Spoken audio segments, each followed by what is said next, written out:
அன்பின் பிதாவே, இந்த காலை வேலைக்கா உமக்கு நன்றி செலுத்துகிறோம். உம்மை ஸ்தோத்தரிக்கிறோம், மகிமைப்படுத்துகிறோம். நானே வழியும் சத்தியமும் ஜீவனுமாய் இருக்கிறேன் என்று சொன்ன தேவன், ஆண்டவரே, சத்தியத்தின் பாதையில எங்களை நடத்துங்க. ஆண்டவரே, உம்மை துதிக்கிறோம், ஸ்தோத்தரிக்கிறோம். நீர் எங்களுக்கு ஜீவனாய் இருந்து வழி நடத்தும்படியாய் ஜெபிக்கிறோம். இந்த நாளின் வேத தியானத்தை எங்களுக்கு ஆசீர்வதித்து தாங்க. நீங்க எங்க கூட பேசுங்க. நேசிக்கிற இயேசு கிறிஸ்துவின் இனிய நாமத்தில் கேட்கிறோம் பிதாவே. 1 கொரிந்தியர் 3வது அதிகாரம் 11வது வசனம். போடப்பட்டிருக்கிற அஸ்திபாரமாகிய இயேசு கிறிஸ்துவை அல்லாமல் வேறே அஸ்திபாரத்தை போட ஒருவனாலும் கூடாது. கிறிஸ்தவ வாழ்க்கையோட அஸ்திபாரம் இயேசு கிறிஸ்து தான். இயேசு கிறிஸ்துவ மேல நம்ம வைக்கிற விசுவாசம்தான் அஸ்திபாரமா இருக்கு கிறிஸ்தவ வாழ்க்கைக்கு. அதை தவிர வேற அஸ்திபாரம் கிடையாது. கிறிஸ்துவின் மேலதான் நம்மளுடைய ஆவிக்குரிய வாழ்க்கை கட்டப்படணும். ஒருவன் அந்த அஸ்திபாரத்தின் மேல் பொன், வெள்ளி, விலையேற பெற்ற கல், மரம், புல், வைக்கோல் ஆகிய இவைகளை கட்டினாள். அந்த அஸ்திபாரத்தின் மேல, கிறிஸ்துவின் மேல இங்க 6 பொருட்கள் சொல்லப்பட்டிருக்கு. அதுல 3 பொன்னு, வெள்ளி, விலையேற பெற்ற கல்லு. இது 3ம் விலை உயர்ந்தது. பொண்ணு, வெளி, விலையேற இதை வச்சு கட்டுறது ரொம்ப கடினமா பிரயாசங்களை எடுக்கணும். இது வேத வசனத்துக்கு கீழ்ப்படிஞ்சு இந்த 3ம் தான் சாலமோன் கட்டின தேவாலயத்துல பயன்படுத்தப்பட்ட பொருட்கள். தேவனுடைய வார்த்தைக்கு கீழ்ப்படிஞ்சு விசுவாச வாழ்க்கை கட்டப்படும்போது அது உறுதியா நிலைத்திருக்கும். அடுத்து மரம், புல், வைக்கோல். இது விலை குறைவானது, ஈஸியா கட்டிடலாம், ஆனா அதனால நிலைத்திருக்க முடியாது. இது 3 ஆகிய இவைகளை கட்டினால் அவனுடைய வேலைப்பாடு வெளியாகும். நாளானது அதை விளங்க பண்ணும். ஒரு நாள் இருக்கு, நியாய தீர்ப்பு நாள். அந்த நாள்ல யார் யார் என்ன செய்தாங்க அப்படின்றத அவரவர் கிரியைக்கு ஏற்ற பலனை பெற்றுக்கொள்ள போறோம். ஏனெனில் அது அக்கினியினால் வெளிப்படுத்தப்படும். அவனவனுடைய வேலைப்பாடு எத்தன்மை உள்ளது என்று அக்கினியானது பரிசோதிக்கும். அந்த நாள்ல அக்கினினால ஒவ்வொருவரும் செய்த வேலைகள் பரிசோதிக்கப்படும், டெஸ்ட் பண்ணி பார்க்கப்படும். அக்கினி டெஸ்ட் பண்ணும். அதன் மேல் ஒருவன் கட்டினது நிலைத்திருந்தால், அப்படி அக்கினியில போடும்போது, இப்ப பொண்ணு, வெள்ளி, விலையேற பெற்ற கல்லெல்லாம் அக்கினியில போட்டாலும் அப்படியே இருக்கும். அப்ப அதுக்குரிய ரிவார்ட, பரிசு பொருளை அவன் பெற்றுக்கொள்ளுவான். ஒருவன் கட்டினது வெந்து போனால் அவன் நஷ்டம் அடைவான். ஆனா மரம், புல்லு, வைக்கோல்லாம் தீயில போடும்போது அது அப்படியே சாம்பலாகி போயிடும், வெந்து போயிடும். அப்ப அவனுக்கு அது நஷ்டத்தை ஏற்படுத்தும். ஆனா அவனும் ரட்சிக்கப்படுவான். அவனோட செயல்கள் அவன் செய்த காரியங்கள் பயனற்று போயிடுச்சு, ஆனா அவன் ரட்சிக்கப்படுவான். அதுவும் அக்கினியில் அகப்பட்டு தப்பினது போல் இருக்கும். அக்கினியில அகப்பட்டு தப்பினவன போல அவன் மாத்திரம் ரட்சிக்கப்படுவான். நீங்கள் தேவனுடைய ஆலயமாய் இருக்கிறீர்கள் என்றும் தேவனுடைய ஆவி உங்களில் வாசமாய் இருக்கிறார் என்றும் அறியாதிருக்கிறீர்களா? நம்ம ஒவ்வொருவரும் தேவனுடைய ஆலயம். நமக்குள்ள தேவனுடைய ஆவியானவர் வாசமாய் இருக்கிறார். அவர் வாசம் செய்கிற ஸ்தலமா நாம இருக்கிறோம்.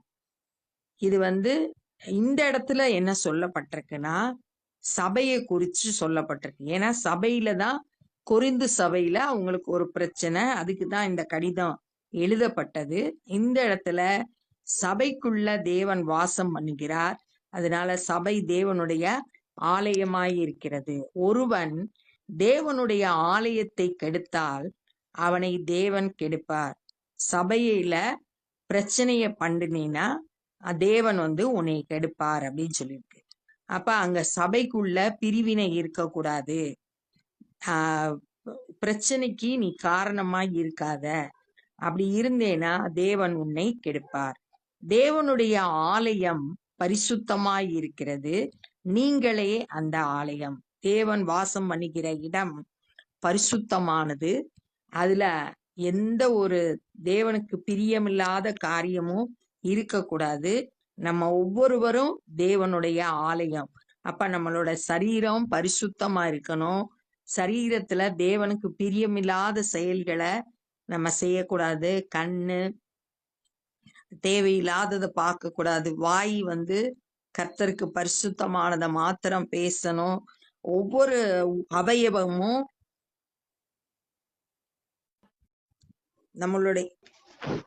நம்மளுடைய ஒவ்வொரு அவயமும் தேவனுடைய ஆலயம் பரிசுத்தமா இருக்கணும் அப்படின்றத பார்க்கிறோம். ஒருவனும் தன்னை தானே வஞ்சியாதிருப்பானாக. நம்மள நாமே ஏமாத்திக்க கூடாது. இவ்வுலகத்திலே உங்களில் ஒருவன் தன்னை ஞானி என்று எண்ணினால், நான் ரொம்ப ஞானி அப்படின்னு நினைச்சேனா, அவன் ஞானி ஆகும்படிக்கு பைத்தியக்காரனாக கடவன். நீ ஞானி ஆகணும்னா பைத்தியமா இருக்கணும். அப்ப என்ன சொல்லியிருக்குன்னா, உலகத்துல இருக்கிறவங்க உன்னைய பார்த்து பைத்தியம் அப்படின்னு சொல்ற மாதிரி நீ தேவனுக்கு உன்னை அர்ப்பணிக்கணும். ஏன்னா நம்ம வந்து ஏற்கனவே முந்தின அதிகாரத்துல 14வது வசனத்துல பார்த்தோம், ஜென்ம சுவாபம் உள்ள மனுஷன் ஆவிக்குரியவைகளை ஏற்றுக்கொள்ள மாட்டான், அவைகள் அவனுக்கு பைத்தியமாய் தோன்றும். உலக மனுஷர் வந்து நம்மளை பார்த்து பைத்தியம் அப்படின்னு சொல்லிட்டு சொன்னாலும் பரவாயில்ல, அப்பதான் நம்ம தேவனுக்குள்ள ஞானம் உள்ளவர்களா இருக்க முடியும். இவ்வுலகத்தின் ஞானம் தேவனுக்கு முன்பாக பைத்தியமாய் இருக்கிறது. இந்த உலகத்துல ஞானம் எதை சொல்றாங்களோ அது தேவனுக்கு முன்பாக பைத்தியமாய் இருக்கிறது. 1 கொரிந்தியர் 1வது அதிகாரம் 25வது வசனத்துல, தேவனுடைய பைத்தியம் எனப்படுவது மனுஷனுடைய ஞானத்திலும் அதிக ஞானமாய் இருக்கிறது அப்படின்னு சொல்லியிருக்கு. தேவனுடைய பைத்தியம் அப்படின்னு சொல்றாங்க. எதை சொல்றாங்கன்னா, சிலுவை பற்றிய உபதேசத்தை தேவனுடைய பைத்தியம் அப்படின்னு சொல்றாங்க. தேவனை விசுவாசிக்கிறத பைத்தியம் சொல்றாங்க. அப்படிப்பட்ட பைத்தியம் மனுஷரோட ஞானத்தை விட அதிக ஞானம் உள்ளது அப்படின்னு அந்த வசனத்துல நம்ம கற்றுக்கொள்றோம். உலக ஞானம் வந்து தேவனுக்கு முன்பாக பைத்தியமாய் இருக்கிறது. அப்படியே ஞானிகளை அவர்களுடைய தந்திரங்களிலே பிடிக்கிறார் என்றும், ஞானிகளை அவங்களோட தந்திரத்துல பிடிக்கிறார், அவங்களோட யோசனைகளை குழப்பி விட்டுறாரு அப்படின்னு சொல்லிட்டு இங்கிலீஷ் பைபிள்ல சொல்லியிருக்கு. இது வந்து யோபு 5வது அதிகாரம் 13வது வசனத்தை இங்க எடுத்து பவுல் வந்து பயன்படுத்துறார். யோபு 5:13, அவர் ஞானிகளை அவர்களுடைய தந்திரத்திலே பிடிக்கிறார். அவங்களோட தந்திரத்துல, அவங்களோட ஞானம் சொல்றதிலே அவங்கள பிடிக்கிறாரு. அவங்க யோசனையே குழப்பமா உண்டு பண்ணிறார். ஞானிகளுடைய சிந்தனைகள் வீணாய் இருக்கிறதென்று கர்த்தர் அறிந்திருக்கிறார் என்று எழுதியிருக்கிறது. ஞானிகளோட சிந்தனை எல்லாம் வீண், வேஸ்ட் அப்படின்னு சொல்லிட்டு கர்த்தர் அறிந்திருக்கிறார் என்று எழுதியிருக்கிறது. இது வந்து சங்கீதம் 94வது அதிகாரம் 11வது வசனம். சங்கீதம் 94:11, மனுஷனுடைய யோசனைகள் வீணென்று கர்த்தர் அறிந்திருக்கிறார். மனுஷனுடைய யோசனையின்படி எதுவும் நடக்காது, அதெல்லாம் வீணானது என்று கர்த்தர் அறிந்திருக்கிறார். இப்படி இருக்க ஒருவனும் மனுஷரை குறித்து மேன்மை பாராட்டாதான் இருப்பானாக. உலகத்துல ஞானம்ன்றது தேவனுக்கு பைத்தியமா இருக்குது, மனுஷனுடைய யோசனைகள்லாம் வீணு அப்படின்லாம் சொல்லிட்டு மனுஷரை குறித்து மேன்மை பாராட்டாத அப்படின்னு அந்த சபைக்கு கற்றுக் கொடுக்கிறார். ஏன்னா அவங்க வந்து தங்களோட தலைவர்களை குறித்து பெருமை பாராட்டினாங்க. நான் பவுலை சார்ந்தவன், நான் அப்போலோவை சார்ந்தவன், நான் பேதுருவை சார்ந்தவன். அவங்களுக்குள்ள பிரிவினை இருந்துச்சு. அதனால நீ மனுஷரை குறிச்சு பெருமையா நினைக்காத, நான் இவங்களுக்கு கீழே இருக்கிறேன் அப்படின்னு சொல்லிட்டு பெருமைப்படாத, எல்லாம் உங்களுடையதே அப்படின்னு சொல்லியிருக்கு.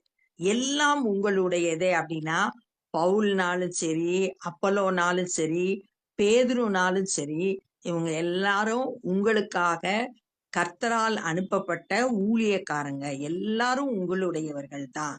அப்ப அவரவர் மூலம் ஆண்டவர் என்ன கற்றுக் கொடுக்கிறாங்களோ அதை ஏற்றுக்கொள்ளுங்கள் அப்படின்னு சொல்லிட்டு கற்றுக் கொடுக்கிறாங்க. பவுலாகிலும் அப்போலோவாகிலும் கேபாவாகிலும், பவுல் சபையை உருவாக்குனவர், அப்போலோ சபையை அதுக்கப்புறம் வேத வசனத்தின் மூலம் போஷித்தவர். கேபான்றது பேதுரு, பேதுரு மூலம்தான் நான் சபையை கட்டுவேன் கர்த்தர் வாக்கு பண்ணியிருந்தார். உலகமானாலும் ஜீவனானாலும் மரணமானாலும், உயிரோடு இருக்கிறது மரிக்கிறது, நிகழ்காலம் வருங்காலம் எல்லாம் உங்களுடையதே. எல்லாவற்றையும் ஆண்டவர் உங்களுக்காக கொடுத்திருக்காரு. எல்லாம் உங்களுக்கு கீழ்ப்பட்டதுதான். எல்லாத்தையும் தேவன் உங்களுக்கு கொடுத்திருக்காரு. நீங்கள் கிறிஸ்துவின் உடையவர்கள். எல்லாம் உங்களுடையது. ஆனா நீங்க யாருக்கு சொந்தமானவங்கன்னா கிறிஸ்துவின் உடையவர்கள். நம்மளை தம்முடைய இரத்தத்தினால மீட்டு இருக்காரு. கிரயம் செலுத்தி தன்னுடையவர்களா கிறிஸ்து ஆக்கியிருக்காரு. நம்ம எல்லாம் கிறிஸ்துவுக்கு சொந்தமானவர்கள். கிறிஸ்து தேவனுடையவர், அவர் தேவனுக்கு சொந்தமானவர் அப்படின்னு சொல்லப்பட்டிருக்கு. அப்ப இந்த நாள்ல என்னெல்லாம் கற்றுக்கொண்டோம் அப்படின்னு பார்த்தோம்னா, இயேசு கிறிஸ்து தான் விசுவாச வாழ்க்கைக்கு அஸ்திபாரமா இருக்காரு. ஒருத்தன் அந்த அஸ்திபாரத்தின் மேல பொன் வெள்ளி விலையேறப்பட்ட கல்லை வச்சு கட்டடம் கட்டுறான். இன்னொரு பகுதியில மரம் புல்லு வைக்கோல் இதுல கட்டுறாங்க. ஆனா இதனோட முடிவு நியாய தீர்ப்பு நாள்ல தான் தெரியும். அக்கினி சோதிக்கும் போது நிலைச்சிருந்தா அது நல்ல பலன ரிவார்டு கிடைக்கும், பரிசு கிடைக்கும். நிலைத்திருக்கலைன்னா, நம்ம செய்யற கிரியைகள் நிலைத்திருக்கலைன்னா நம்ம ரிவார்டை பெற்றுக்கொள்ள முடியாது அப்படின்றத தியானிச்சோம். நம்ம தேவனுடைய ஆலயமா இருக்கோம். தேவனுடைய ஆவி நமக்குள்ள வாசமா இருக்கிறாரு. நம்ம தேவனுடைய ஆலயமா இருக்கிறதுனால நம்மளோட சரீரத்தை பரிசுத்தமா காத்து கொள்ளணும். ஒருவரும் நம்மளை தன்னைத்தானே ஏமாத்திக்க கூடாது. தன்னை ஞானி அப்படின்னு நினைக்கிறவன் மற்றவங்க பார்க்கும்போது பைத்தியமா நினைக்கிற மாதிரி கிறிஸ்துவுக்கு தன்னை முழுவதுமா அர்ப்பணித்தவங்களா காணப்படணும். அப்பதான் ஞானி எனப்படும். இந்த உலகத்துல இருக்கிற ஞானம் எல்லாம் தேவனுக்கு முன்பாக பைத்தியமா இருக்கு. ஞானிகளை அவங்களோட தந்திரத்திலேயே ஆண்டவர் அவங்கள பிடிக்கிறாரு. அவங்களோட யோசனைய குழப்பம் ஏற்படுத்துறாரு. அடுத்து மனுஷருடைய சிந்தனைகள் எல்லாம் வீண். தேவன் என்ன நினைக்கிறாரோ அதுதான் நடக்கும். அதனால மனுஷனை குறித்து யாரும் பெருமை பாராட்டக்கூடாது. எல்லாம் உங்களுடையது. உங்களுக்காக தேவன் கொடுத்ததுதான். பவுலு, அப்போலோ, பேதுரு, உலகம், மரணம், ஜீவன், நிகழ்காலம், வருங்காலம் இதெல்லாம் தேவன் உங்களுக்காக கொடுத்திருக்காரு. நீங்க தேவனுக்கு, இயேசு கிறிஸ்துவுக்கு சொந்தமானவர்கள். இயேசு கிறிஸ்து தேவனுக்கு சொந்தமானவர் அப்படின்றத இந்த நாள்ல நம்ம தியானிச்சோம். இப்ப நம்ம ஜெபம் பண்ண போறோம். அன்பின் பிதாவே, இந்த நாள்ல நாங்க கற்றுக்கொண்ட இந்த வேத பகுதிக்காய் நன்றி செலுத்துகிறோம். நியாய தீர்ப்பு நாள்ல நாங்க செய்யற கிரியைக்குரிய பலனை பெற்றுக்கொள்வோம். ஆண்டவரே அப்பா, அந்த நாள்ல ரிவார்ட பெறுற அளவுக்கு நாங்க ஆண்டவரே செயல்படத்தக்கதாய் கர்த்தர் எங்களை ஒவ்வொருவருக்கும் கிருபை தாங்க. ஆண்டவரே, நாங்க தேவனுடைய ஆலயம் என்பதையும் அதை நாங்கள் பரிசுத்தமாய் காத்து கொள்ள வேண்டும் என்பதையும் கற்றுக்கொண்டோம். ஆண்டவரே ஏசப்பா, இந்த காலை வேளையில எங்களுடைய சரீரத்தை நீதியின் ஆயுதங்களாக உமக்கென்று ஒப்பு கொடுக்கிறோம். நீங்க ஆண்டவரே எங்களை பரிசுத்தமாய் காத்து கொள்ள உதவி செய்யுங்க.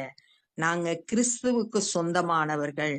ஆண்டவரே, அந்த சிந்தனையில எப்பொழுதும் காணப்பட கிருபை செய்யுங்க. இந்த நாள்ல சுவிசேஷ பணியை செய்கிற ஒவ்வொருவரையும் உடைய கரத்துல ஒப்பு கொடுக்கிறோம். பயன்படுத்துங்க. அநேகர் ரட்சிக்கப்பட உதவி செய்யுங்க. நாங்களும் எங்களால் இயன்ற ஊழியங்களை செய்ய கிருபை தாரும். எல்லா துதி கன மகிமை உமக்கே செலுத்துகிறோம். நேசிக்கிற இயேசு கிறிஸ்துவின் இனிய நாமத்தில் கேட்கிறோம் பிதாவே, ஆமென். என் ஆத்துமாவே கர்த்தரை ஸ்தோத்திரி, என் முழு உள்ளமே பரிசுத்த நாமத்தை ஸ்தோத்திரி. என் ஆத்துமாவே கர்த்தரை ஸ்தோத்திரி, கர்த்தர் செய்த சகல உபகாரங்களை மறவாதே. ஆமென். God bless you.